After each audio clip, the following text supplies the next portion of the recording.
নমস্কার বন্ধুরা, এই মুহূর্তে আবহাওয়া নিয়ে সবথেকে বড় আপডেট কোথায় কোথায় চলছে তাণ্ডব বিস্তারিত জানিয়ে দেবো আজকের এই ভিডিওটির মাধ্যমে। ভিডিওটি শেষ পর্যন্ত দেখবেন, ভালো লাগলে লাইক করবেন, চ্যানেলে নতুন হয়ে থাকলে চ্যানেলটিকেও সাবস্ক্রাইব করে আমাদের সাথে থাকবেন। বৃহস্পতিবারও কালবৈশাখীর সম্ভাবনা দক্ষিণবঙ্গে। 8 জেলায় 50 থেকে 60 কিমি বেগে ঝড়, 3 জেলায় ভারী বৃষ্টির সতর্কতা। আবহাওয়া দপ্তর জানিয়েছেন বাকি জেলাগুলিতে 40 থেকে 50 কিলোমিটার বেগে ঝড়ো হাওয়া চলবে। সেই সঙ্গে বজ্রবিদ্যুৎ সহ হালকা থেকে মাঝারি বৃষ্টি হতে পারে। রাজ্য জুড়ে রয়েছে ঝড় বৃষ্টির পূর্বাভাস। দক্ষিণবঙ্গের সব জেলায় কালবৈশাখীর সম্ভাবনা রয়েছে। বৃহস্পতিবারও কোথাও কোথাও ঝড়ের সঙ্গে ভারী বৃষ্টি হতে পারে বলে জানিয়েছেন আবহাওয়া দপ্তর। অসম হয়ে বাংলাদেশে পর্যন্ত একটি অক্ষরেখা বিস্তৃত। তার জেরে বঙ্গোপসাগর থেকে প্রচুর জলীয় বাষ্প রাজ্যে ঢুকেছে। সেই কারণে বুধবার থেকে আবার রাজ্যে ঝড় বৃষ্টির সম্ভাবনা রয়েছে।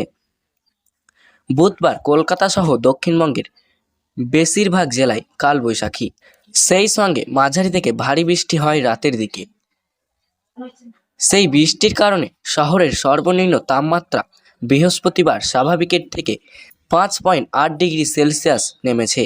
বৃহস্পতিবার শহরের দিনের সর্বোচ্চ তাপমাত্রা ছিল 20.8 ডিগ্রি সেলসিয়াস। বুধবার সর্বনিম্ন তাপমাত্রা ছিল 27.7 ডিগ্রি সেলসিয়াস। সেই ক্ষেত্রে বুধবার থেকে সর্বনিম্ন তাপমাত্রা প্রায় 7 ডিগ্রি নেমেছে কলকাতায়। বৃহস্পতিবার শহরে হালকা থেকে মাঝারি বৃষ্টি হতে পারে, আকাশ মেঘলা থাকবে। আবহাওয়া দপ্তর জানিয়েছেন দক্ষিণবঙ্গের 7 জেলায় 50 থেকে 60 কিলোমিটার বেগে ঝড়ো হাওয়া হবে। তার মধ্যে রয়েছে হুগলি, উত্তর 24 পরগনা, দক্ষিণ 24 পরগনা, পুরুলিয়া, বাঁকুড়া, পূর্ব ও পশ্চিম বর্ধমান এবং নদিয়া। উত্তর এবং দক্ষিণ 24 পরগনা ভারী বৃষ্টির সতর্কতা জারি করা হয়েছে। আবহাওয়া দপ্তর জানিয়েছেন বাকি জেলাগুলিতে 40 থেকে 50 কিলোমিটার বেগে ঝড়ো হাওয়া চলবে। সেই সঙ্গে বজ্রবিদ্যুৎ সহ হালকা থেকে মাঝারি বৃষ্টি হতে পারে। কলকাতায় 40 থেকে 50 কিলোমিটার বেগে ঝড় হতে পারে।